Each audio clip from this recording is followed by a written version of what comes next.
time had arrived to make yet another compelling statement of our resolve as a nation.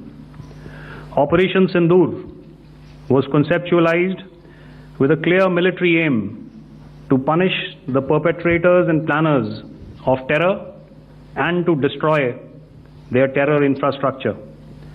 What I do not state here, of course, is the often stated determination of India and its intolerance to terror. It set into motion a very diligent and microscopic scarring of the terror landscape across the borders and the identification of terror camps and training sites. The locations that emerged were numerous, but as we deliberated more, we realized that some of these terror hubs were now bereft of any presence and had preemptively been vacated, fearing retribution from us.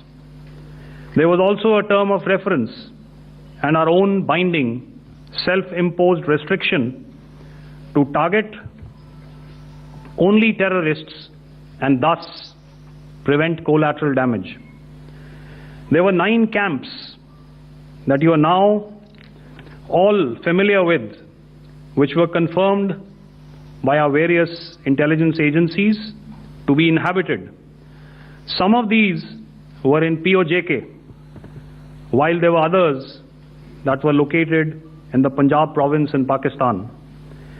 Nefarious places such as Muridke, the hub center of the Lashkar-e-Taiba, has over the years bred infamous characters such as Ajmal Kasab and the likes of David Headley. What followed was a careful scrutiny of each of these sinister locations, their layout, configuration, even the type of construction in each structure, and the terrain obtained around these. This was with an obvious intent to deduce and identify the exact vector that was required for their neutralization, as also the eyes in the sky that we would send up to ensure that we brought back evidence that we had indeed targeted what we set out to. The precise images of these engagements on that fateful and historical night have already been showcased during the first press statement on the 7th of May that was helmed by our Foreign Secretary. I have no doubt in my mind that we achieved total surprise, and those strikes across those 9 terror hubs left more than 100 terrorists killed, including high-value targets such as Yusuf Azhar, Abdul Malik Rauf, and Mudassir Ahmed, that were involved in the hijack of IC-814 and the Pulwama blast. The line of control was also violated soon after by Pakistan, and the erratic and rattled response of our enemy was apparent from the number of civilians, inhabited villages, and religious sites such as Gurudwaras that were unfortunately hit by them, leading to a sad loss of lives. The Indian Air Force played a major part in these strikes by engaging some of these camps, and the Indian Navy provided wherewithal in terms of precision munitions. The Indian Air Force obviously had their assets up in the sky, and I will here request Air Marshal Bharti, the Director General of Air Operations, to detail for you the methodology that the men in blue adopted to successfully manifest this mission. Thank you, Rajiv. A very good evening, ladies and gentlemen. It indeed is a difficult time that we have to come here like this and brief you. We could have done without this, but we had no choice. As the DGMO has detailed, the event was precipitated by the dastardly act at Pahalgaon. The sequence of events have already been detailed. We carefully selected the targets, and out of the 9 selected targets, the target systems that were given to the Indian Air Force were the notorious training camps at Bhavalpur and Muridke, these being further from the international boundary.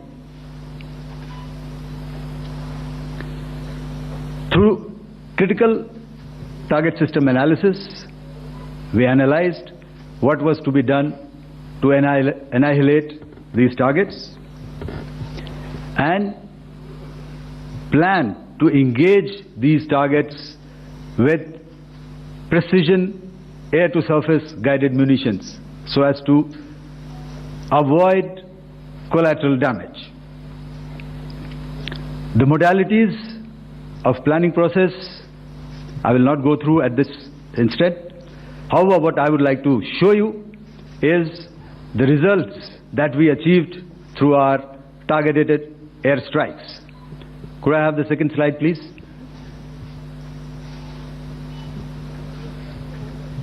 Yeah, change, please.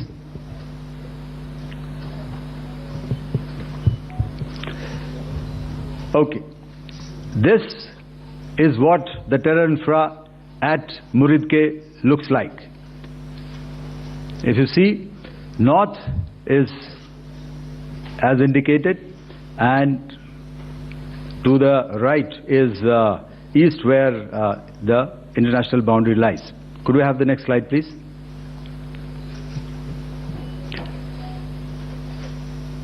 Orientating. Oh, just go back one slide. Okay. Please have a look at this red building, the series of buildings out here, and this empty ground. Next. If you relate, the empty ground is here, and you see this is the first weapon that is impacting. This is the impact point number 1 on Muridke training camp with our precision guided weapons on early morning 7th. Next, please. Keep your eyes glued for the second weapon coming in and the second impact on the selected target point. Next slide, please.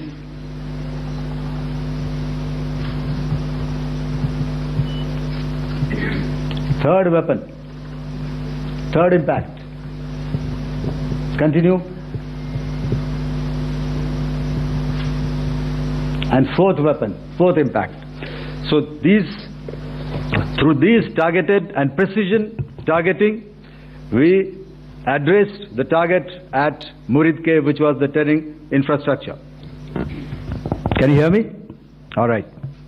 Okay, I'll come closer to the mic. Now we go to the next target, which is the Bhavalpur training camp. Next slide, please. Okay, just wait. So the effect, if you see, the impact point, if I can point out, this is the impact point. The ammunition has gone through the roof and it has created a blast inside, the photographs of which you would have, all of you would have seen. And the red building, after that there was this double-story building. It has been completely decimated by precision targeting. Next, please. The target system, which was in the north, a series of buildings. I will show you how it looked. Next. Completely destroyed by our precision targeting. Next. Now coming to Bhavalpur, this is the target complex that we are dealing with, a fairly large target complex. So we had to carefully choose the points that we needed to address, which were high value and which would meet our stated objectives of eliminating the terrorists. I would like to draw your attention to this red canopy, and in relation to that I would cover the targets. one target system is a series of buildings here, other one here, and other one out here. Next slide, please.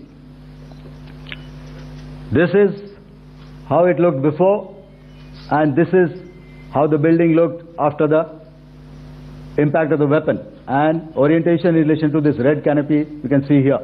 Next, please. Before, next, and after. The roofs have completely collapsed. Next.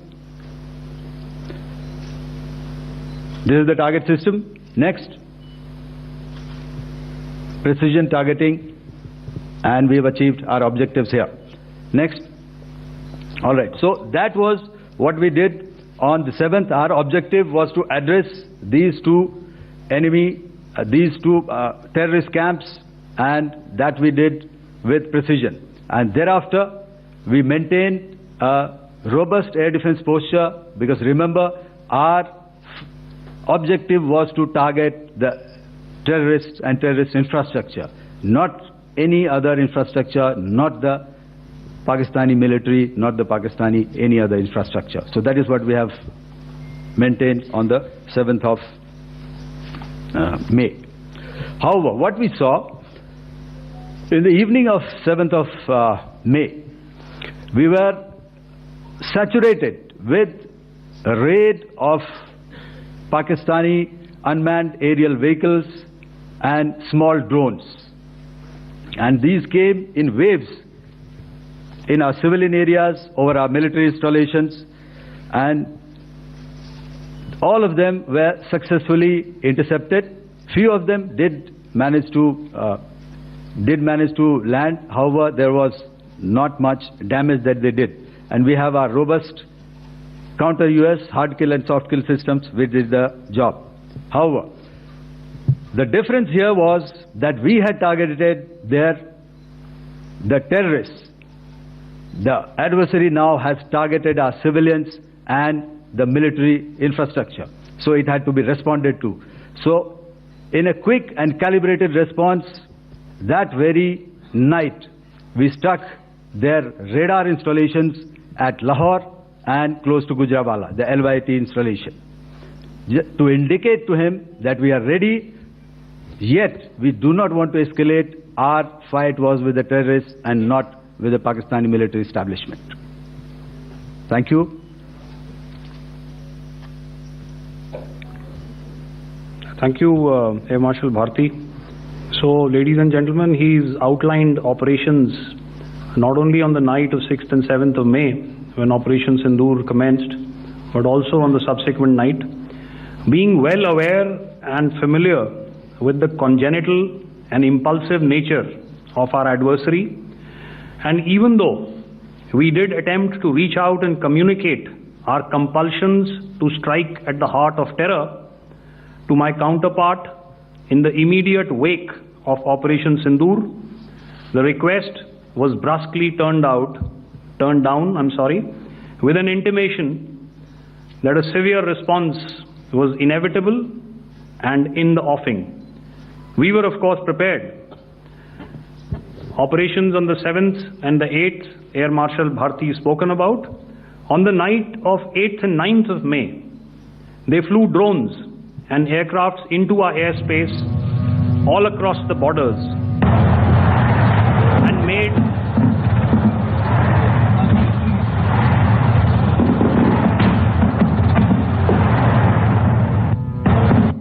and made largely unsuccessful attempts to target numerous military infrastructure. Violations on the line of control by Pakistan also commenced yet again and precipitated into fierce arty engagements. The air operations on the night of 8th and 9th of May, I'll yet again request the DG Air Operations to cover.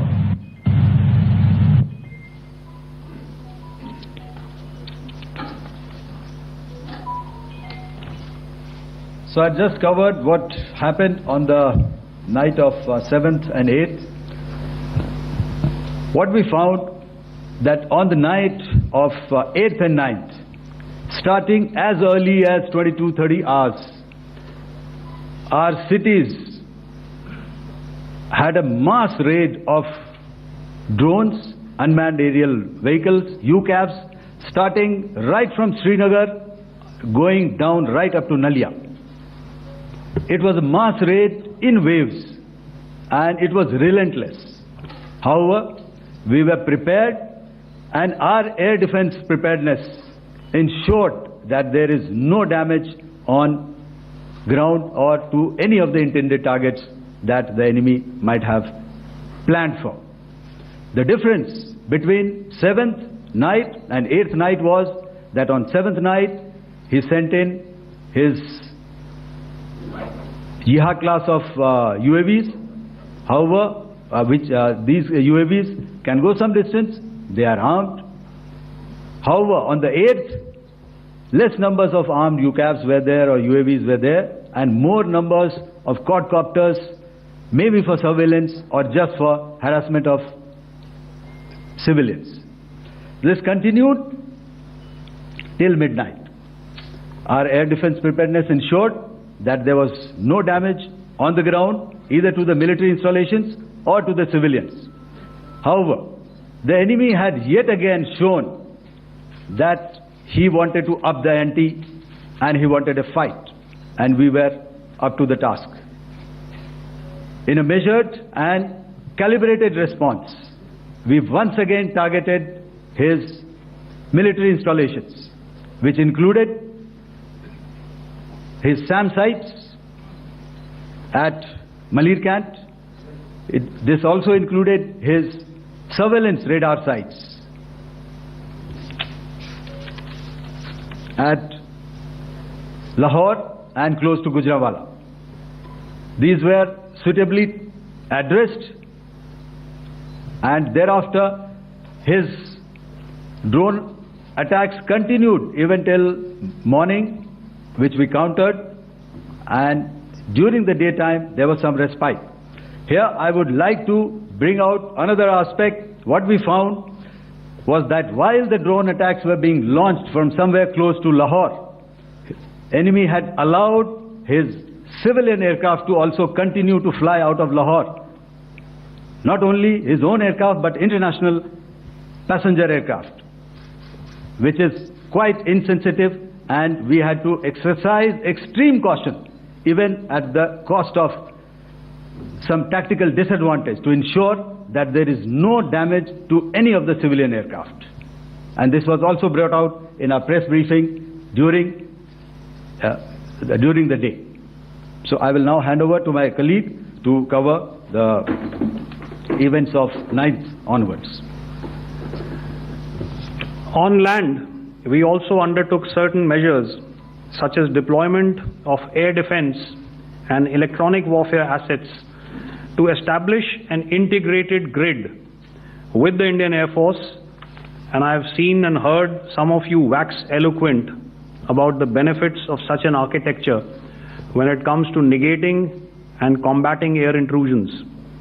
We also carried out deployment to include movement of our forces in the land, sea and air domains. The night of the 9th and the 10th of May saw similar intrusions by drones and aircrafts, and this time there was a concerted effort to target airfields and some very, very important logistic installations, albeit yet again unsuccessful and denied gallantly and efficiently, I must say, by the integrated Indian Air Force and Indian Army Air Defense.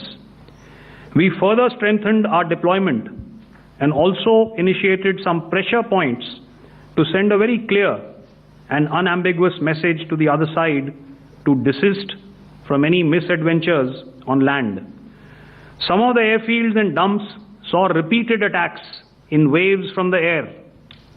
All were thwarted. The Pakistan Army has reported to have lost approximately 35 to 40 personnel in artillery and small arms firing on the line of control between the 7th and the 10th of May. What the other side had probably also not reckoned with was the speedy and precise turnaround and hit back by the Indian Air Force. And I will yet again ask Air Marshal Bharti to speak about these significant and game-changing strikes. I will thereafter request Vice Admiral Pramod, my colleague and Director General of Naval Operations, to tell us about some very telling naval maneuvers in the Arabian Sea that exerted pressure on the night of 9th and 10th of May. Over to you, sir. Thank you. Commencing about 2000 hours, that is 8 p.m. local time, on 8th of May, several Pakistani unmanned aerial systems, drones, combat vehicles attacked multiple IF bases. These included Jammu, Udhampur, Pathankot, Amritsar, Bhatinda, Nal, Dalhousie, Thois, Jaisalmer, Uttarlai, Falodi, Nalia. These were almost simultaneous and they came in waves. All our AD guns and other systems were waiting for them. All these waves were neutralized by our trained crew using the air defense systems that they have, and also some of them were utilized using our legacy systems like Pechoras and IF Summer, which we have recently acquired, and some were neutralized by the Garud snipers. There was no damage on ground from these incursions and these mass raids, if I could call them, from the Pakistani side. However, following these relentless attacks on our air bases, on our forward positions and on our civilian targets, this was time to convey some message to our adversaries. And therefore, a decision was taken to strike where it would hurt. And towards that, in a swift, coordinated, calibrated attack, we struck his air bases, command centers, military infrastructure, air defense systems across the entire Western Front. The bases we struck include Chaklala, Rafiki, and mind you, Chaklala is Islamabad, Rahim Yar Khan, Sakar, sending a clear message that aggression will not be tolerated. This was followed by strikes at Sargoda, Bholari, Jacobabad. We also struck the C2 centers at Murid, the UAE complex at Murid, Rafiki, radar at Chunia, which I will show you, Rahim Yar Khan airfield, and the unmanned combat aerial vehicle hangar at Sakar. I would like to reiterate here that we have the capability to target every system at these bases and more. However, it was only a measured response to instill good wisdom to our adversary to refrain from further escalation. IF response was directed only at military installations, avoiding civilian and collateral damage. I would now like to show you some of the effects that have been achieved as a result of our air operation.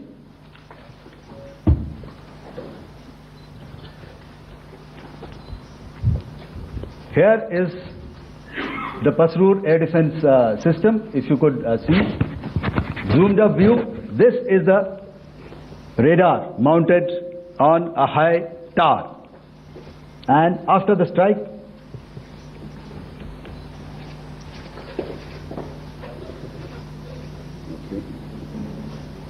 let me manage. Thank you. Can you hear me? Yeah, thank you. And after the strike, this is what has happened. This radar has been taken out, completely burnt. Next slide, please. The Chunia air defense radar, which was taken out on 7th and 8th. This is the radar site.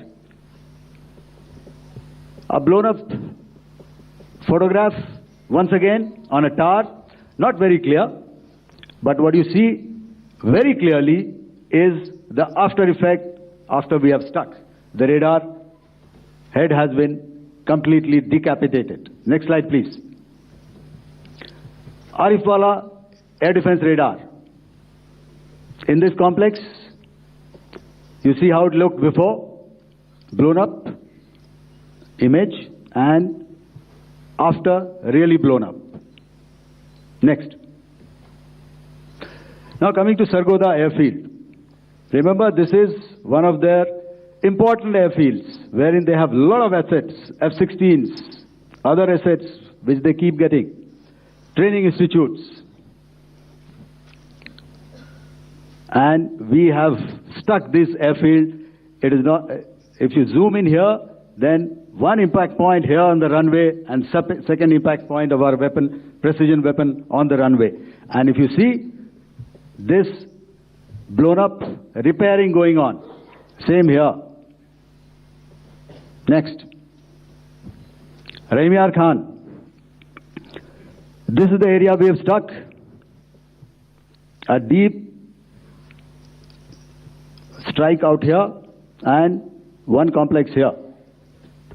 So this is how it looked before, and the same. You see a big crater, another crater here, and this complex after strike neutralized. Next. Chaklala airfield, Noor Khan, once again a major air base, a lot of their logistic assets out here. This was the chosen complex that we intended to strike and convey a message. Next slide, please. This is how it looked before, and this is how it looked after our strike. Next. Sakar. We chose the radar site at Sakar. This is the radar site, and after it was struck, this is the aftermath, completely burnt out. Next, please. Aircraft shelter. This is how it looked before the strike, and this is how it looked after the strike. The roof of the buildings completely caved in and burnt. Next.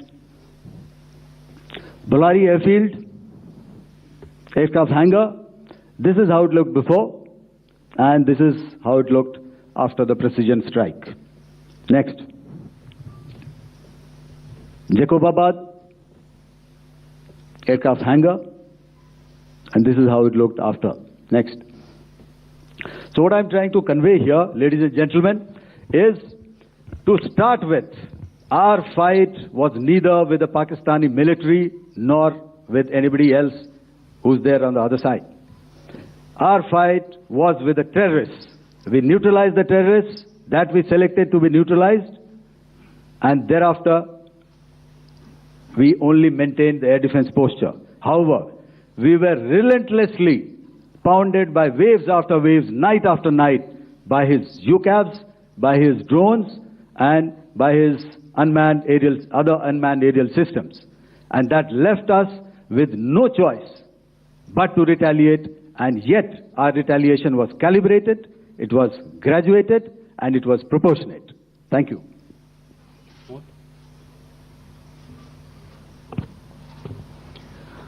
Good evening, ladies and gentlemen.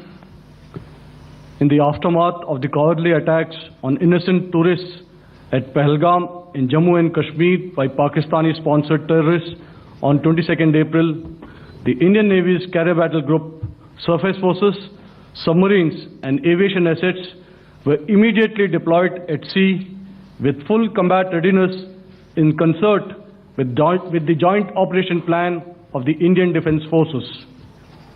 You may be aware that we tested and refined tactics and procedures at sea during multiple weapon firings in the Arabian Sea within 96 hours of the terrorist attack.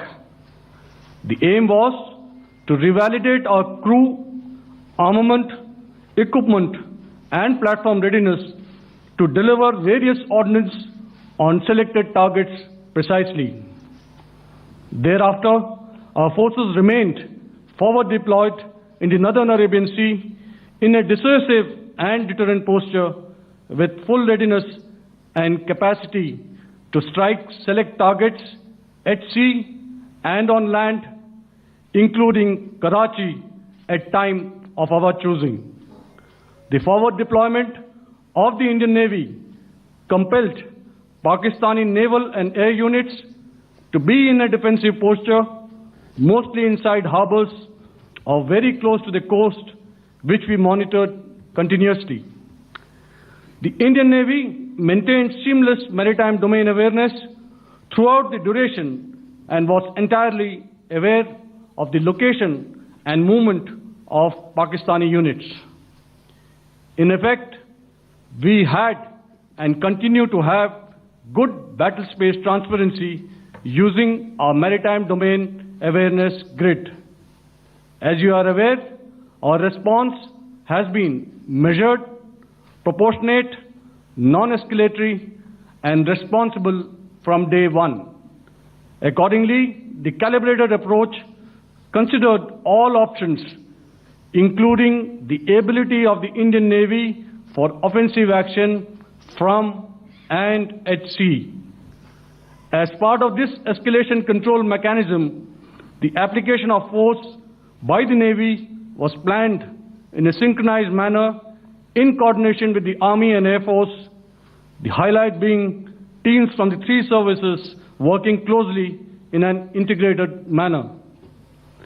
Along with the kinetic actions by the Indian Army and Indian Air Force, the overwhelming operational edge of Indian Navy at sea contributed towards Pakistan's urgent request for a ceasefire yesterday. As we speak, Indian Navy remains deployed at sea in a credible deterrent posture to respond decisively to any inimical action by Pakistan or Pakistan-based terrorists. Thank you. Samno Varna, Jai Hind. Now I'll hand over to Director General Military Operations for further proceedings. Ladies and gentlemen, on the 10th of May, in the morning, even as we were getting into a huddle to wargame the events of the previous night, a routine exercise, I received a message on hotline from my counterpart in Pakistan seeking my willingness to communicate. Since our initial aim was to strike at terror camps, and all our actions in the subsequent days were in response to the intrusions and violations by the Pakistan Air Force and its army, it was decided that I would indeed speak with my counterpart. You are already aware, I've seen it being covered on national television, that my communication with the Pak DGMO was conducted at 15:35 hours yesterday and resulted in cessation of cross-border firing and air intrusions by either side with effect from 1700 hours 10th of May, after he proposed that we cease hostilities. We also decided to further speak on the 12th of May, that's tomorrow, at 1200 hours, to discuss the modalities that would enable the longevity of this understanding. However, disappointingly, and must I add, expectedly, it took only a couple of hours for the Pakistan Army to violate these arrangements by cross-border and across the line of control firing, followed by drone intrusions across the expanse of the Western Front through last night and in the early hours of the morning today. These violations were responded to robustly and dealt with as they must be. We have earlier today sent another hotline message to my counterpart highlighting these violations of the understanding between the DGMOs on the 10th of May and our firm and clear intent to respond to these fiercely and punitively, if repeated tonight, subsequently or later. In this regard, I must inform all of you that the Chief of Army Staff has earlier today conducted a security review and has granted full authority to our Army commanders for counter actions in the kinetic domain in case of any violation by Pakistan. In the end, I pay my solemn homage to my 5 fallen colleagues and brothers from the armed forces and civilians who have tragically lost their lives in Operation Sindoor. Our hearts go out to the bereaved families, and we express our solidarity to them in this lifetime and beyond, at this grave juncture in their lives. Their sacrifices shall always be remembered and spoken of in glowing terms by a grateful nation. We have thus far, ladies and gentlemen, exercised, and my colleague Pramod highlighted this, immense restraint, and our actions have been focused, measured, and non-escalatory. However, any threat to the sovereignty, territorial integrity, and safety of our citizens will be met with decisive force. Jai Hind. Okay, ladies and gentlemen, we are now open for questions. All right, now since I would not know all of you, I would expect you to please raise the placard or your hand, and once I indicate, I expect you to please give out your name and the media group that you belong to. Keep your questions short so that we can take as many questions as possible. Also, ladies and gentlemen, kindly bear in mind that confidential aspects may not be answered by the 3 DGMOs. Right. I've got a lot of hands there. Let me start from the left. Left foot always in front when we start marching. So here we have to the left, okay. Yeah, 238. Hello. So this is Manas Pratimhuyan from PTI, Press Trust of India. So the understanding that was reached yesterday on stopping the military operations and actions, was it for just 3 days? And what would be the cost escalation if there is violation of this understanding by the Pakistani side? And my subsequent question would be that we have a kind of ceasefire agreement with Pakistan that was finalized in 2003. So will there be some kind of similarities in frameworks between the two kind of understandings, 2003 ceasefire agreement and the current understanding on stopping military operations? And again, what are the cost that will be incurring on Pakistan if Pakistan again resorts to this kind of terrorist activities, because we have made it very clear that the cost will be very high. So I would like to have your thoughts on it. Okay, so I'll answer the latter part of the question first. I also want to add that while the initial ceasefire agreement, as you correctly pointed out, is of the 2003 vintage, but I must remind you that in 2021, in the month of February, and this was then when the crisis in eastern Ladakh was also on, the 2 DGMOs had spoken and arrived at a ceasefire understanding that lasted right up until this unfortunate attack at Pahalgam. Once our Foreign Secretary had announced the decisions of the CCS in the immediate wake of that attack, he had announced certain measures, and then of course Pakistan had in turn made its own announcements. Since then there have been certain violations of this ceasefire understanding, and of course after the 7th of May, like I pointed out, during my statement that there have been numerous violations on the line of control especially, and of course along the international boundary by the Pakistan Army and the Pakistan Air Force. This understanding that we spoke about yesterday, no, it was not for 3 days.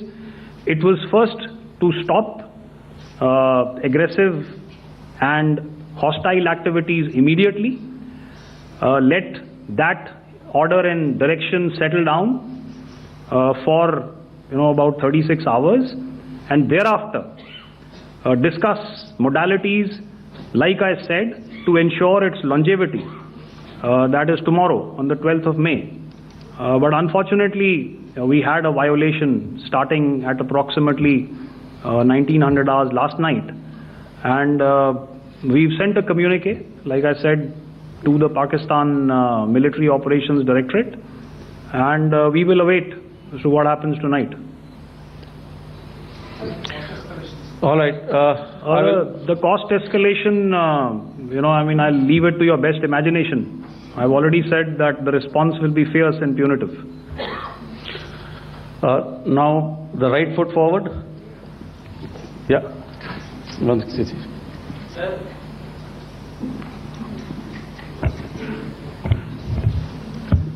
Sir, I am Ajit Dubey from ANI, sir. Sir, my question is that you talked about the loss of lives to the Pakistan Army, that was around 35 to 40 kills secured by the Indian Army. Sir, can you tell us what would be the total loss of life to the Pakistan Army in both Army and Air Force attacks, sir? And how good was the performance of the BrahMos, Scalp and the S-400 during the operations? And sir, since we have sir, just one no line, multiple sir. questions, please. Sir, all right. and since sir, we have achieved such a spectacular, we have made good achievements in this entire operation, can we say that we have emerged victorious, or we have a big upper hand over the Pakistanis in this entire conflict? Thank you very much, sir. So I'll answer the question about the loss of lives on the other side. Of course, there are various means to ascertain that number. There is information from various agencies that come in. There are, of course, on the line of control, other ways to find out as to what has been the effect of what you are doing there in ceasefire violations.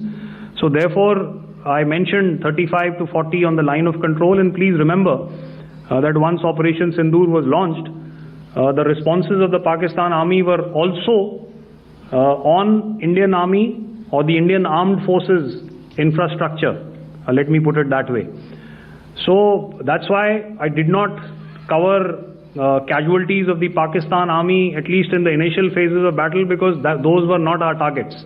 Our targets were terror-oriented, and of course later, once they launched air intrusions and air operations on our infrastructure, we've used heavier weapons, and of course there would have been casualties, but those are still being assessed. The effects of the weapons that you mentioned, I will request Air Marshal Bharti to apprise all of you about those. Good evening, Mr. Sujit. How are you? Ajit. Okay, we're meeting after some time. I never mentioned about any of the weapons that we used. Check. Okay. What I was saying, that I never mentioned of any of the weapons, the caliber that we used. All right. So we'll leave it at that. Those are matters of operational details which I would not like to go into.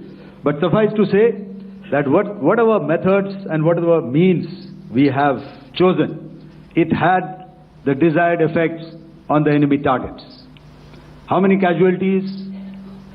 How many injuries?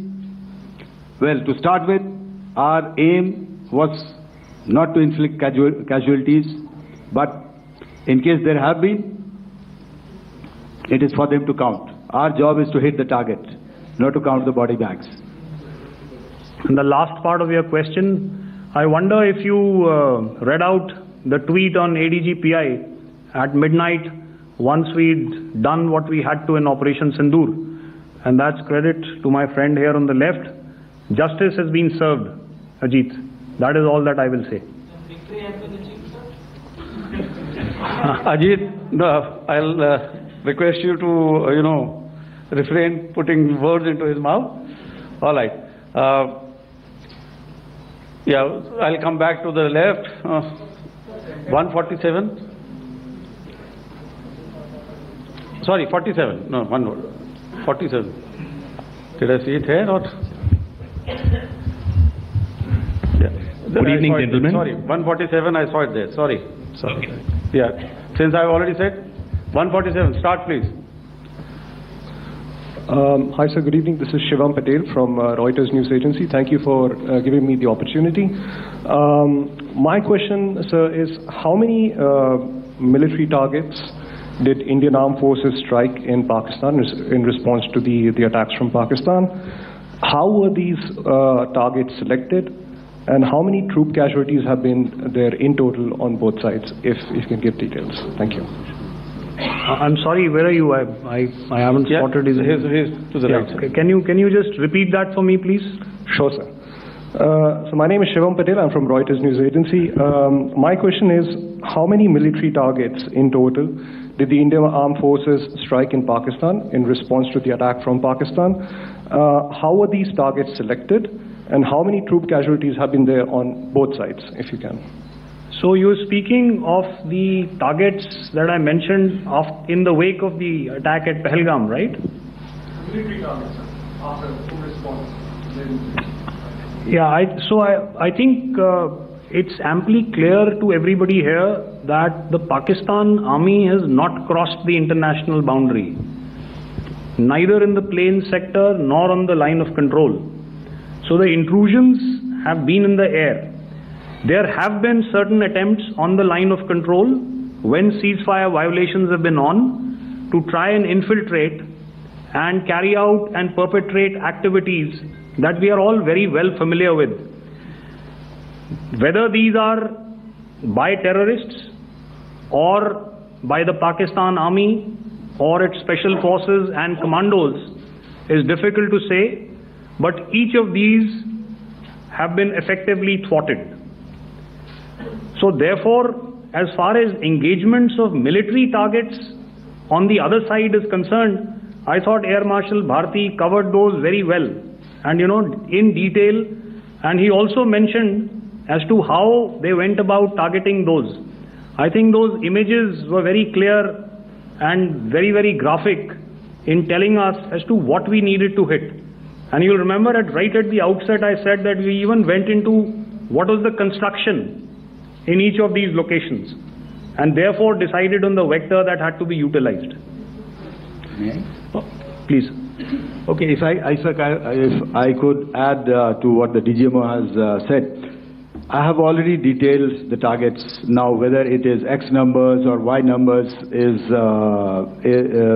is immaterial. And what damage have we inflicted, you have seen. What are the casualties on the other side? As I said, that is for them to count. As far as we are concerned, from the air defense side, if they had a choice, they would have definitely come in. They are fighters, there are more numbers of UCAVs. It is not that they did not intend to come in. It is only that our robust AD posture prevented them from coming in. So that must be known, and that must be realized by all the audience here. Yeah, I'll come to the left now, 24.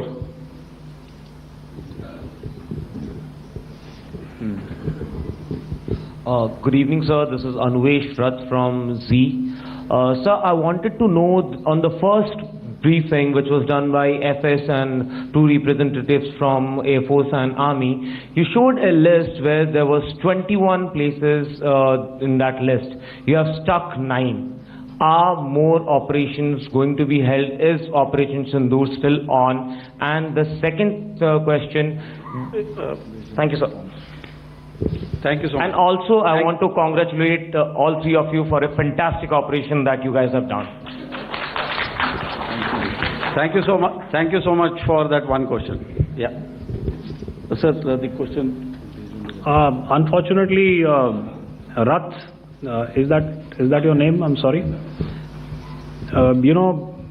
As far as operational details are concerned, I am not in a position to share those right now. But I think I'll take a cue from Pramod. He said towards the end that the Indian Navy is still in a posture that is deterrent. And I have already made it very clear towards the end of what I said that it's only a couple of hours ago that the Chief of Army Staff has carried out a security review and he's authorized our Army commanders to deal with violations of any kind from across the borders in a manner that they deem fit. So again, to reiterate, the response will be fierce and it will be punitive.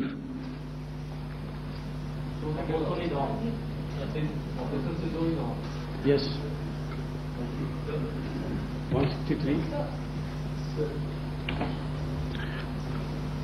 I'll go back this side now.